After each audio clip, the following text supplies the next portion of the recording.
যাদবপুরে দুই দল ছাত্রের সংঘর্ষ, ক্যাম্পাস রাজনীতি কি আবার হিংসার জায়গা হচ্ছে? এখন পরিবর্তন হলে কিছু তো নড়াচড়া শব্দের মধ্যে হয়। আমার মনে হয় আস্তে আস্তে সব ঠিক হয়ে যাবে। কিছু তো পরিবর্তন হওয়ার দরকার আছে। আর যাদবপুর একটা এক্সেপশনাল, ওটা একটা আইল্যান্ডের মতো। ওখানকার যারা আন্দোলন করে, রাজনীতি করে, তারা ভাবে এটা ভারতবর্ষের বাইরে একটা কোনো জায়গা। ভারতবর্ষের সংবিধান চলবে না, ভারতবর্ষের রীতিনীতি চলবে না, কথাবার্তা স্লোগান চলবে না, বিদেশি স্লোগান চলবে। এটা তো বেশি দিন চলতে পারে না। তো কিছু তো পরিবর্তন হবেই, শুরু হয়েছে, দেখা যাক। অধ্যাপক, ভাইস চ্যান্সেলর তাদেরকে ঘেরাও করে রাখা, শিক্ষাক্ষেত্রে পড়ুয়ারা শিক্ষাক্ষেত্রে এই নজির থেকে বেরিয়ে আসবে কবে? এই কালচার তো রক্তের মধ্যে চলে গেছে, আর যারা এটা অপারেট করে তারা ভাবছে এরকমই চলবে। দুনিয়া পাল্টে গেল, ভারতবর্ষে বহু জায়গা পাল্টে গেছে। জেএনইউ যেখান থেকে অনুপ্রেরণা পেয়ে এরা করেন, এখানে পরিবর্তন। দিল্লি ইউনিভার্সিটির মতো, ওসমানী ইউনিভার্সিটি সব পাল্টে গেছে। এখানে শেষ লড়াইটা চলছে, দেশ বিরোধী গতিবিধির চূড়ান্ত পর্যায়ে পৌঁছেছে এখানে। আর পরিবর্তন চাই। অমিত শাহ মুখ্যমন্ত্রী শুভেন্দু অধিকারীকে পাশে বসিয়ে এর আগেও নানান অভ্যাস করেছেন, সুখ্যাতি করেছেন, কিন্তু গতকাল যেটা করলেন একেবারে নজিরবিহীন, বন্ধু বলে সম্বোধন। ব্যক্তিগত স্তরে তার আগেও সম্পর্ক। বলেছেন মেরে মিত্র, এ তো রাজনীতিতে প্রচলিত কথা, সবাইকেই বলে। তো বন্ধুই একসঙ্গে কাজ করলে এত বছর বন্ধুত্ব হয়েই যায়। এটা টিএমসি নয়, কর্মচারী আর মালিক সম্পর্ক। পার্টিতে আমরা সবাই বন্ধু, সম সহকর্মী।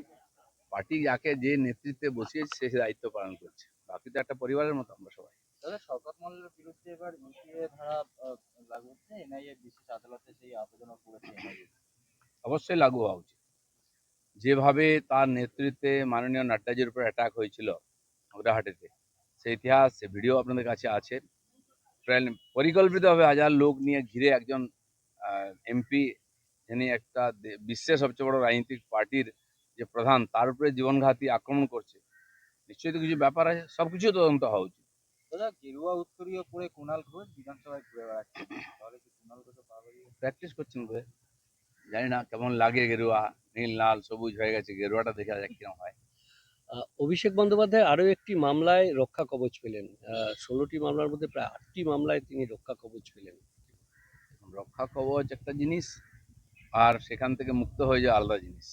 কেস চলছে সাময়িকভাবে, বিভিন্ন কারণে কোর্ট মনে করেছেন এ ব্যাপারে যেন আর বেশি কিছু না হয়। কিন্তু কত মামলায় রক্ষা কবচ পাবে? মামলা তো হয়েছে, তদন্ত হবে। তদন্ত যেদিন তার রেজাল্ট আসবে তখন আইন তার ব্যবস্থা নেবে। দাদা, অনেক মহিলা দেখা যাচ্ছে যে অন্নপূর্ণা ভান্ডারের টাকা পায়নি বলে অভ্যেস হয়ে গেছে না লক্ষ্মী ভান্ডার নিয়ে। কিন্তু এটাও পরিষ্কার জানা উচিত, সব সুবিধা সবার জন্য নয়। কেন্দ্র সরকার অনেক প্রকল্প করেছে, রাজ্য সরকার করেছে, তার একটা সীমা আছে। তার জন্য ক্রাইটেরিয়া ঠিক করা হয়েছে, তার মধ্যে যারা আসবেন তারা পাবেন। সবাই এই দান ধ্যানে সবাইকে দেওয়া হবে, এই অভ্যাস খারাপ করে দিচ্ছে টিএমসি। এটা সবাইকে বুঝতে হবে, এটা চলতে পারে না। রাহুল গান্ধী থানা থেকে শুরু করে ডিসি সমস্ত জায়গায় কালকে ধর্ণা দিলেন, আহ, একজনকে সঙ্গে নিয়ে। আহ, এভাবে কিন্তু তাকে ঝাড়খণ্ডের ছাত্রদের এখানে আসতে সময় পেল। যাই হোক, দিল্লিতে সময় কাটাচ্ছেন এখন এদিক ওদিক করে। ঝাড়খণ্ডে ওনাদেরই সরকার আছে, সে সরকার যা করছে এটা জনবিরোধী, ছাত্রবিরোধী, শিক্ষাবিরোধী, এবং কোর্টও সেটা বলে দিয়েছেন। তো সেই জন্য হয়তো মুখ নেই যাওয়ার ওখানে, দিল্লিতেই উনি ছবি তুলছেন। হ্যাঁ।